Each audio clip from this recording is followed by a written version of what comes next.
Welcome back અને આગળ વાત કરવી છે ગુજરાત મિલ્ક માર્કેટિંગ ફેડરેશનની ચૂંટણીની. જી હા, જીસીએમએમએફની ચૂંટણી આવી રહી છે અને જ્યારે જીસીએમએમએફની ચૂંટણી આવતી હોય છે કંઈક ને કંઈક વિવાદો ઊભા થતા રહેતા હોય છે. આ વખતે કોની વચ્ચે જંગ છે, ચૂંટણી કેવી રહી શકે છે, હિરેન સાથે ચર્ચા કરીએ. હિરેન, જીસીએમએમએફની ચૂંટણી આવતી હોય જ્યારે પણ અમૂલની ચૂંટણી કે દૂધ સંઘની ચૂંટણી કંઈક ને કંઈક નવા જૂની થતી હોય છે. આ વખતે જમીનથી લઈ નોકરીના ઘણા બધા આરોપ લાગી રહ્યા છે. હમણાં જ શ્યામલ પટેલ સાથે પણ વાત થઈ, એ પણ વિશ્વાસ નથી વ્યક્ત કરી શકતા કે હું ફરી ચેરમેન રહીશ કે નહીં.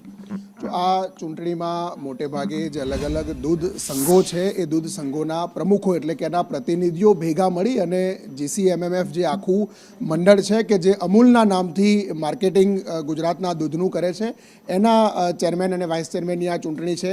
પહેલાં 2.5 વર્ષની ચૂંટણીમાં 2 લોકો એટલે કે ચેરમેન તરીકે શામળભાઈ પટેલ અને વાઇસ ચેરમેન તરીકે વલમજી કે જેઓ કચ્છની સરહદ ડેરીના ચેરમેન છે એ વાઇસ ચેરમેન હતા. બાકીના 2.5 વર્ષ માટે આગામી 22 તારીખે સવારે 11 વાગે આણંદ ખાતે આ જે જીસીએમએમએફનું જે બિલ્ડિંગ છે ત્યાં ચૂંટણી યોજાશે. ચૂંટણીની પ્રક્રિયામાં માત્ર કલેક્ટરની હાજરીમાં પાર્ટીનું મેન્ડેટ હશે. એ મેન્ડેટમાંથી ચેરમેન અને વાઇસ ચેરમેન કોણ હશે એ કાગળ ખોલી અને ત્યાંથી માત્ર જાહેરાત કરવાની રહેશે. સ્વાભાવિક રીતે સાબર ડેરીની આ ઘટના પછી આ બંનેના નામો છે એ બદલાઈ અને નવા કોઈને સ્થાન મળે એ પ્રકારની સ્થિતિ છે. સહકારી સંસ્થાઓમાં પહેલી વખત આ વખતે એટલે છેલ્લા 1 વર્ષથી ભાજપ છે એ મેન્ડેટ આપી રહ્યું છે અને એના જ ભાગરૂપે અહીંયા પણ નવા કોઈ લોકોને સ્થાન આપવામાં આવશે આ અમૂલના ચેરમેન અને વાઇસ ચેરમેન તરીકે.